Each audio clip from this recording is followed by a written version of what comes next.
Good afternoon, Your Honor. I would like to say that, this Kyle guy is a flight risk. He's facing long time in prison. And he has people out there that will help him. Organizations of militia members that are raising money for his defense right now. They can harbor him. He can Your Honor, I'm going to object to this. There's no basis in fact or law. Mr. Richards. Kyle Rittenhouse thinks he's above the law. He's been treated as such by law enforcement. And so he believes he's justified in this case. And for him to run wouldn't surprise me. And this defense of self-defense, that is impossible. That is impossible. I don't know what part of the video you watched, but he already killed a guy, shot him in the head, and then tried to run. And my son was a hero. He tried to stop him. And so did everybody else. He was an active shooter, and he tried to flee. And my son lost his life protecting other people. He was a hero. And anyone who says otherwise is dead wrong, including the president, to comment on that. How dare he? He needs to just stay on Twitter. All right, good afternoon, everyone. Let's call the first matter, State of Wisconsin versus Kyle H. Rittenhouse. It's 20 CF 983. May I have the appearances, please? State appears by Assistant District Attorneys Thomas Binger and Jason Zapp. Good afternoon, Your Honor. Mr. Rittenhouse appears via Zoom with Attorney Mark Richards. Good afternoon. Other appearances, please?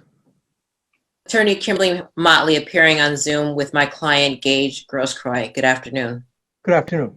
Good afternoon, Your Honor. Steve Art for John Huber, the father of Anthony Huber, who is on as well. All right. Good afternoon to all. Any objections raised by anybody regarding having this hearing held via the Zoom application? No, Your Honor. I discussed it with my client. All right. Okay. Hearing no objections, then the court will make a finding that good cause exists to hold this hearing via the Zoom application, again, based upon the coronavirus pandemic, as well as orders previously entered by the Supreme Court for the state of Wisconsin and the Kenosha County Circuit Court, further barring any objections raised by defendants and or defendants counsel or others. All right, matters here for initial appearance. On behalf of Mr. Rittenhouse, Mr. Richards, have you received a copy of the criminal complaint? Your Honor, we would acknowledge receipt of the criminal complaint, waive its reading, request a preliminary hearing, specifically object to any probable cause finding for count 6. If one reads section 948.60, it talks about a minor in possession of a firearm, and then specifically goes on to subsection 3, subsection C, which states the only way a minor can be prosecuted for this offense with a rifle or a shotgun is if in fact it is not in compliance with section 941.2A, which is the short-barreled shotgun, short-barreled rifle statute. There is not probable cause contained within the four corners of the criminal complaint for this charge. All right, thank you. Well, first off, I'll note that let's take up the matter first of, although that's a misdemeanor charge, let's take it up at this point in terms of the state's response to that objection or motion to dismiss on the part of, raised on part of Mr. Rittenhouse. Mr. Binger, will that be you or Mr. Zapp addressing the court? I'll address the court, Your Honor. With regard to count number 6, the defendant is charged with being in possession of a firearm as a minor. There's no dispute in this case that he was in possession of a firearm and was under the age of 18. Counsel is referring to the subsection 3 of the statute, which is 948.60, which carves out a few exceptions. Sub 3C as an exception, and counsel cited the statute. I think the statute's actually 941.28, which alleges that a minor who possesses a short-barreled weapon, short-barreled rifle or shotgun is in violation. We're not alleging that, but it also says or is not in compliance with statutes 29.304 and 29.593. Now, those statutes pertain to hunters. They pertain to hunter safety courses, hunter certifications, and basically that's designed for minors who go deer hunting with their fathers, let's say, during deer hunting season. There is absolutely no allegation in this case, no facts, no evidence. No one is suggesting that the defendant was hunting, at least not legally, not hunting game, didn't have a license or a certification, no indication he's taken a hunter safety course. This is not a hunting case. This is a case in which he used an AR-15 to kill 2 people, and he used it while he was underage. So I don't believe that the motion to dismiss count 6 should be granted. Thank you. That's not what the statute says. If Mr. Binger would just look at the 4 corners of what the statute says. It says that if it's 941-28 short barreled, that's how it can be prosecuted. Other things can be prosecuted under the hunting statutes. It has nothing in there regarding hunter safety, hunter this, hunter that. The statute is clear on its face. I've made my argument. I have 2. All right, well, for today's purposes, I'll tell you what, you can, obviously, for today's purposes, I'm going to deny the motion, but you may re-raise that issue in the future. I suggest, and perhaps Mr. Richards, you put it into writing, bring it back, and then that way we can, I'll take another look at it if you want. But for today's purposes, I believe the 4 corners have been met with respect to count 6, so that'll remain. As to the remaining counts, are you requesting preliminary hearing then at this point, Mr. Richards? Correct. All right, then we'll have the matter set on for preliminary hearing. Request is noted and entered for the record. As to bond, Mr. Binger? Your Honor, the state is going to ask that the court set bond at $2 million. That is the amount that Judge Wagner set on the arrest warrant in this case. I believe that this court should honor that amount. There are numerous very powerful and valid reasons why it is an appropriate amount in this case. The defendant is charged with 2 counts of first-degree intentional homicide as well as other very serious felonies. 2 people were killed in this case. These charges are as serious as we get in Wisconsin. There is a certainty that if the defendant is convicted, he will be sent to prison, and a strong likelihood that he will serve most, if not the remainder of his life in prison if he is convicted of these charges. Thus, a substantial amount of cash bail is necessary because someone who's facing these types of charges has the strongest possible incentive not to return to court. I would note that the defendant does not live in Kenosha, does not reside in Wisconsin, and other than a part-time job as a lifeguard, doesn't appear to have any ties to our community. He resided at one point in Antioch, Illinois. However, it's my understanding that the residence or the address that his family resided at, they no longer reside there, perhaps due to some threats or concerns over their safety, but I don't know what their current address is. I think that they are, perhaps for good reason, not sharing that address, but nonetheless, the fact of the matter is if the defendant's released from custody and joins his family, it will be at some undisclosed location. So that is cause for concern. We extradited the defendant from Illinois over strong objections from the defense. There were multiple hearings in Lake County as recently as Friday, in which the defense had filed numerous motions and arguments challenging this case and challenging Wisconsin's right to extradite the defendant. I take that all to mean that the defendant doesn't want to be here and if released won't come back. So I think that that is something the court should consider very seriously. The defense will suggest that the defendant turned himself in on the night of this incident and therefore is not a flight risk. I would suggest to the court that the circumstances have changed substantially since the defendant did that. At that time, perhaps he had the mindset that he was justified in what he was doing, that the police would hear his explanation, give him a pat on the back, and send him out the door. Clearly, that's not what happened. Clearly, he's facing serious charges in this case. And whatever his misguided or unreasonable expectations were that evening when he turned himself in, do not apply any further. We are in the midst of a very serious case here. The court, Judge Wagner, has already set $2 million bond. I think that's an appropriate amount, and I would ask that the court honor that. In terms of the non-monetary conditions of bond, we would ask that the court order that the defendant not have, possess or have any weapons in his possession. I would also ask that the court order no contact with the following individuals: Gage Grosskreutz, Richard McGinnis, Dominic Black, as well as relatives of the victims in this case, including John Huber, who is here by Zoom, Karen Bloom, who is Anthony Huber's mother, and Charles Rosenbaum, who is a brother of the victim, Joseph Rosenbaum. Thank you. All right, and Karen, did you say Bloom? Is that B-L-U-M or a different spelling? I think it's B-L-O-O-M. That's correct. O-O-M? Okay, all right, thank you. I heard the government's argument.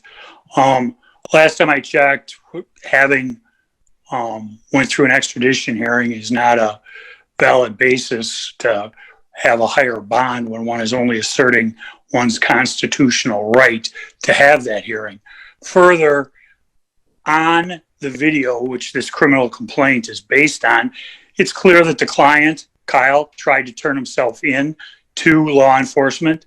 They chose not to accept his surrender. He went to the Antioch Police Department, where he was from. He turned himself in. He waited for the Kenosha Police Department to go there. The criminal complaint is full of material omissions, whether through negligence or through recklessness.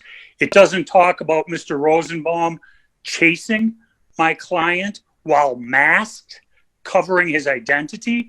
It doesn't talk about Mr. Zeminski, his partner, firing the first shot at my client. When my client is running down the road trying to get away, he goes and Mr. Groskowitz approaches him and goes, "Where are you going?" "Going to turn myself into the police," which he tried. It's on video. My client is 17 years old. He has no prior juvenile, no other record whatsoever. He has ties to the community. His father lives in the community. He worked in the community. The self-defense claim in this case is overwhelming. It's on videotape. And under all of those circumstances, $750,000 and electronic monitoring is more than sufficient. We have no objection to the non-monetary conditions, but at a certain point, the state can bury their head in the sand. And in reality, who struck my client first? Who attacked my client first? Mr. Rosenbaum, the decedent. My client's running down towards the police line when he's attacked by a mob. We're not talking about demonstrators.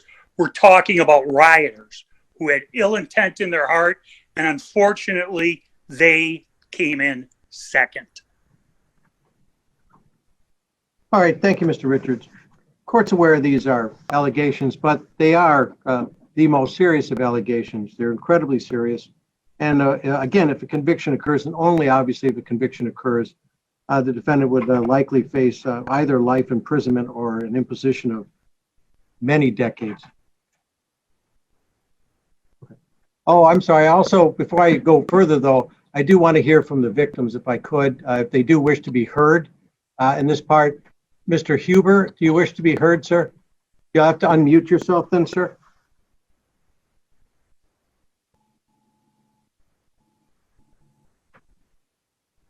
Mr. Huber, you're on mute. Can you unmute your device? Okay, can you hear me now? I can, sir. Okay, good afternoon, Your Honor. I would like to say that, this Kyle guy is a flight risk. He's facing long time in prison. And he has people out there that will help him, organizations of militia members that are raising money for his defense right now. They can harbor him. He can Your Honor, hide I'm going to out in object to there. this. There's no basis in fact or law. Mr. Richards, that's Mr. Huber's opinion. He may state his opinion pursuant to the current status of the law in Wisconsin. I'm going to allow him to state that position. What I take into account may be different, but at this point, Mr. Huber is allowed to state his position as a victim in this matter. Go ahead, Mr. Huber. Yeah, Kyle Rittenhouse thinks he's above the law. He's been treated as such by law enforcement, and so he believes he's justified in this case. And for him to run wouldn't surprise me. And this defense of self-defense, that is impossible. That is impossible. I don't know what part of the video you watched, but he already killed a guy, shot him in the head, and then tried to run. And my son was a hero. He tried to stop him. And so did everybody else. He was an active shooter, and he tried to flee. And my son lost his life protecting other people. He was a hero. And anyone who says otherwise is dead wrong, including the president, for to comment on that. How dare he? He needs to just stay on Twitter. He already admitted to killing 2 people in Antioch. He told the police, I killed 2 white guys. Okay? So he's already admitted it. And, people buying him an assault weapon, they're responsible also. Who gives a kid an assault weapon? Says, oh, go to Wisconsin. This is what we're up against here. It's not about self-defense anywhere. And if you can double his cash bond, that's what I'm for. I'm for doubling his bond. It should be $4 or $10 million, because there's people out there raising money right now, making it their own fight that it's about gun rights, and it's not about gun rights. My son was killed. Another man was killed. They didn't deserve to be killed. And we don't have that society where we just let people go and kill people and say, oh, you guys, we'll push them down there and you guys kill them down there. Because that's what the police did here. And the police weren't doing their job, or else they wouldn't have asked for these people to come around. He was 2 businesses away when he chased that guy down and shot him in the head. That's far. He chased him down to kill him. And that guy was unarmed. And my son was unarmed. He hit him in the shoulder with a skateboard. He was a hero. Anyways, that's all I have. All right, thank you, Mr. Hubert. Mr. Grosskreutz, did you wish to address the court? Your Honor, I'll address the court on behalf of Mr. Grosskreutz. Thank you very much. We do agree with what Mr. Huber has just said, that Anthony Huber was in fact a hero, and our condolences go to you. I think it's inexcusable, the behavior of Mr. Rittenhouse. We believe that he's a significant flight risk. We also believe that his bail should be set at a minimum of $4 million. We believe that he has shown himself to be a flight risk, because even though he may have been running past police officers with his hands up, it didn't stop him from jumping in a car and then driving past numerous police stations that night when he could have turned himself in that night in the state of Wisconsin. And he failed to do that. We believe that Mr. Rittenhouse is a significant danger to the public as well. And we ask the court to impose a significant amount of bail. As Mr. Huber just indicated, there are numerous organizations and people that are raising money on behalf of Mr. Rittenhouse. My client has faced significant threats to his safety from numerous people. We're not attributing that to the defendant at all, but we are concerned that if he is released, that those threats will increase significantly. And so we ask the court to take all these things into consideration, the arguments of the state, as well as the arguments from Mr. Huber, and to impose at a minimum a $4 million cash bail. Thank you. All right, thank you. All right. Now, well, as I said before, the charges are incredibly serious. And again, and only if conviction occurs, there would be a likelihood of an imposition of a mandatory life sentence, or at least significant amounts of time, likely decades of time, period of incarceration. That is very concerning to this court. The issue for bail is to secure the defendant's appearance in court. In this case, that I note that, as I said before, the exposure is great. There's a report that Mr. Rittenhouse did flee the scene of the occurrence. He left the state, as a matter of fact, was then involved in a contested extradition hearings to be returned to the jurisdiction of Kenosha County. Mr. Richards is right, does have a right to contest extradition, but the issue that this court has to determine is what pursuant to the statutes are what issues are there with respect to the basis of whether or not Mr. Rittenhouse is a flight risk or not. Now, again, I don't feel that at this juncture, at this point in time, Mr. Rittenhouse has significant ties to Kenosha County. And as such, I believe that there's a reasonable basis to believe that a very significant cash bond is necessary to assure this defendant's appearance in court, as court does believe that he is a flight risk. Based upon the comments I just made.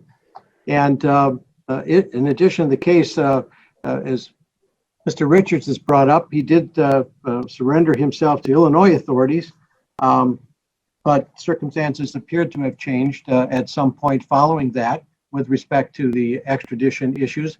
But again, that's not, this court doesn't take in it, hold it against Mr. Rittenhouse, if you will, in terms of exercising his constitutional rights in the state of Illinois. More to the point about whether or not Mr. Rittenhouse will appear as required in the state of Wisconsin in Kenosha County for court and court appearances. Court, as I said a minute ago, does believe that for the reasons stated, Mr. Rittenhouse is a flight risk. As such, court is going to impose a $2 million cash bond, believing that is reasonable and necessary and sufficient at this juncture to secure the appearance of Mr. Rittenhouse. In addition, non-monetary conditions are as follows, Mr. Rittenhouse. You're to have no contact with the following individuals. Now, that is no contact at any time, any location, for any reason, through any forum or means. That's with Richard McGinnis, Gage Grosskreutz, Dominic Black, Karen Bloom, John Huber, or Charles Rosenbaum. In addition, sir, you may not possess any weapons of any type, especially firearms. You must appear in court every time when required here in Kenosha County if you are released. You may not commit further crimes while out on bond. Do you understand all of those conditions, Mr. Rittenhouse? Yes, sir. Thank you very much, sir. Okay. Now, my understanding that I'll speak to Mr. Richards. As you're aware, Mr. Rittenhouse has a right to have a preliminary hearing held by statute within 10 days of his initial appearance when you're held in custody on a felony case, as he is. There's some discussion off the record. I've been advised, I wasn't a participant to that, but that there's a likelihood that Mr. Rittenhouse, through Mr. Richards, wishes to waive the time to have and ask the court to toll time to calendar the preliminary hearing out beyond that 10-day statutory limit. Is that correct, Mr. Richards? That is correct. I discussed with my client that yesterday, and he's in agreement. All right, thank you. Mr. Rittenhouse, again, can you hear me clearly? This is the commissioner speaking. Yes. All right, thank you. Now, you have a right, sir, when you're held in custody in a felony case in the state of Wisconsin, to have a preliminary hearing held within 10 days of your initial appearance. Do you understand that? Mm-hmm. All right, but you also have the right, sir, to waive that time limit, allow this court and ask the court to toll time in order to schedule your preliminary hearing farther out or beyond that 10-day limit. Do you understand that as well, sir? Yes, sir. All right, that's what your attorney, Mr. Richards, indicates you wish to do. Do you understand that? Yes. Is that what, in fact, you do wish to do, sir? Yes. All right, thank you. Then based upon the defendant's understanding and willingness to waive time, the court will toll time for cause, in this case, pursuant to the request of the defendant and through his attorney, Mr. Richards, to calendar the preliminary hearing out beyond the 10-day statutory limit. A preliminary hearing, December the 3rd. Again, that's 12/3 at 10:30 a.m. Works for me. All right. Is there anything else? Otherwise, I'll conclude the hearing. No, Your Honor. Thank you. No, Your All Honor. right, thank you. Thank you, everyone. That'll conclude the hearing. Thank you, Your Honor. Thank you, Your Honor. You're welcome.